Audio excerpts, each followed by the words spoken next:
O Holy One, Almighty One of Israel, I am now facing Jerusalem, and I'm here on the top of this bridge kung saan pinadala mo ko sa Shaw Boulevard. Lord, hindi ko alam kung anong ginagawa ko dito, pero pinatuloy mo ko dito sa Malate for a very special purpose. You alone are God and there is no other. At sa buhay ko walang aksidente. Dahil alam kong inanoint mo ang aking paa para pumunta sa mga lugar na dapat kong puntahan upang mag-intercede. At ngayon po dinala niyo ang aking paa dito sa US Embassy.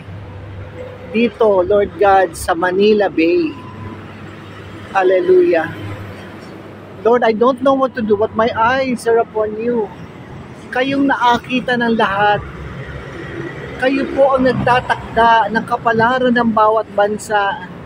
Kayo ang nakakita ng sitwasyon ng Amerika at ng Israel. Lord, hindi aksidente ang pagtayo ko dito. Lord, I don't know what to do, but my eyes are upon you. I'll blow the shofar and may you grant me the wisdom kung paano ko siya ipag-pray. Baruch ata Adonai Eloheinu melech haolam asher kirishana b'mitzvotav b'tzibanu netzilat shofar.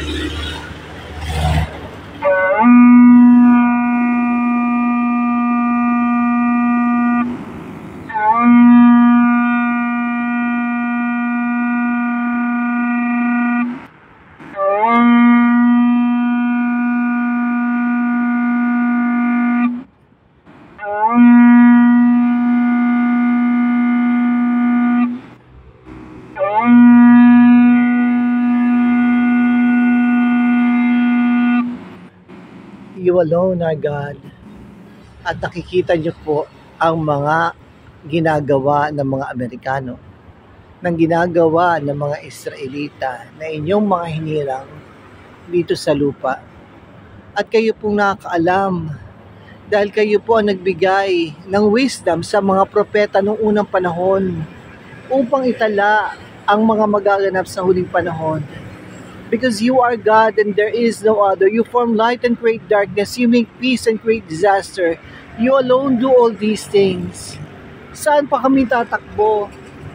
Kayo na po ang may gawa at may akda ng lahat at kayo nakakaalam. You reveal the end from the beginning. Thousands of years ago, nireveal nyo na sa inyong mga alagad, sa mga watchman noon, ang inyong mga propeta sa Israel, ang mga magaganap. At ngayon nakikita ng aming mga mata na unti-unti nang nagaganap wherein Israel is now being surrounded by nations who are at war with your children. Lord, sabi niyo, why do the heathens rage? Why do they come against the anointed of the Lord? Lord, kayo po ang magtatanggol sa bansang Israel. Kayo po ang mag-glorify sa mga panahong ito. Ang iyong batas ang masusunod. Ipapakita mo na ang mga sinabi mong panuntunan noon ay ganun pa rin hanggang ngayon. At kung kami susuway at magkakaroon ng karampatang kaparusahan, ang ginagawa ng mga tao kapag patuloy naming ikinabubuhay ang lahat ng mga bagay na ayaw mo.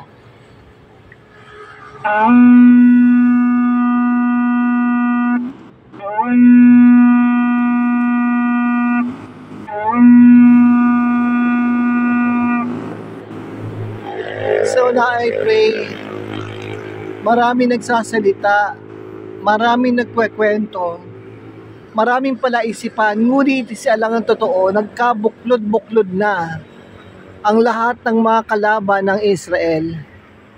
And they want to destroy your holy city. May you raise up the archangel Michael with your heavenly host to defend the land in which you call your apple of the eye, kung saan ang mga mata mo'y nakatunghay 24/7. Let your kingdom come. Let your will be done on earth as it is in heaven.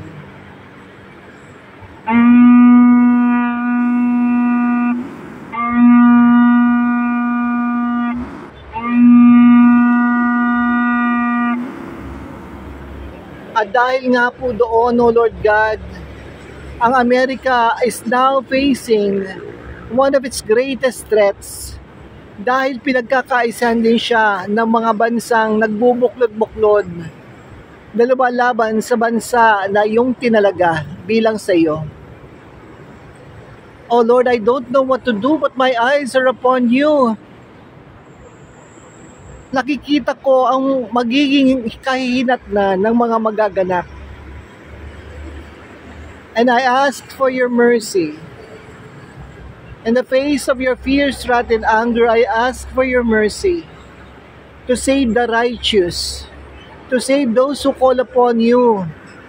O Lord God, in the land of Israel and in the land of America, I pray in your most precious name through your Son, our Lord Yeshua HaMashiach, who is now taken his kingdom, who is now taken and is lifted up his name, and all the heavenly hosts are now worshiping him in spirit and in truth.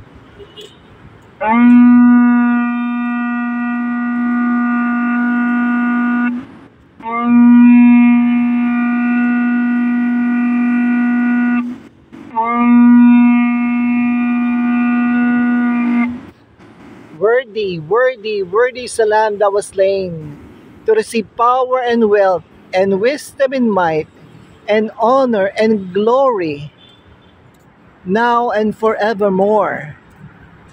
O Lord Yeshua, sabi po sa Revelations 12, that you would call upon a great eagle to save your people from the clutches of the enemy. There's only two eagles, O Lord God. One is represented by the American bald eagle, and the other one is represented by the Philippine eagle.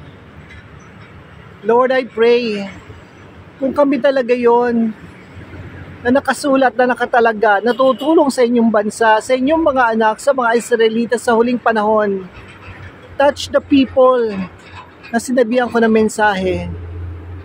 Touch Malacanang, touch the President, touch the Vice President. Lord, lahat ng kanilang mga puso ay para lamang tubig sa iyong palad na iyong kinukumpas kung saan mo gusto maganap. I pray, may we fulfill our Grand Commission to be a sheep nation and to help Israel in the time wherein magkakaroon ng sigalot. Hindi namin mapipigilan ito. Hindi kami ang Diyos. But we can ask for your mercy na kung sino man yung mga pinili mong maliligtas, kung sino man yung mga nakasulat sa aklat ng buhay, tutulungan niyo po sila makaligtas sa huling panahon. At kung ano man po ang ibibigay niyo sa amin na mga kaluluwa ng inyong mga anak, naway magampanan namin ang aming role na sila ay mabigyan ng temporary shelter sa aming bansa hanggang sa iyong pagbabalik. O Lord God, let your word be fulfilled. Salita niyo po lahat yan. Kayo po ang nagakda, kayo ang nagtakda. Kami mga tao lamang na binigyan mo ng hininga. Kami mga tao lamang na kinukumpas mo sa iyong mga palad according to your will. So let your kingdom come. Let your will be done, and let your word be fulfilled. In the name of our Lord, Yeshua HaMashiach, Or HaOlam, the light of the world, Hukvod Israel, the glory of Israel, Ariyahud, and the Lion of the tribe of Judah. Amen.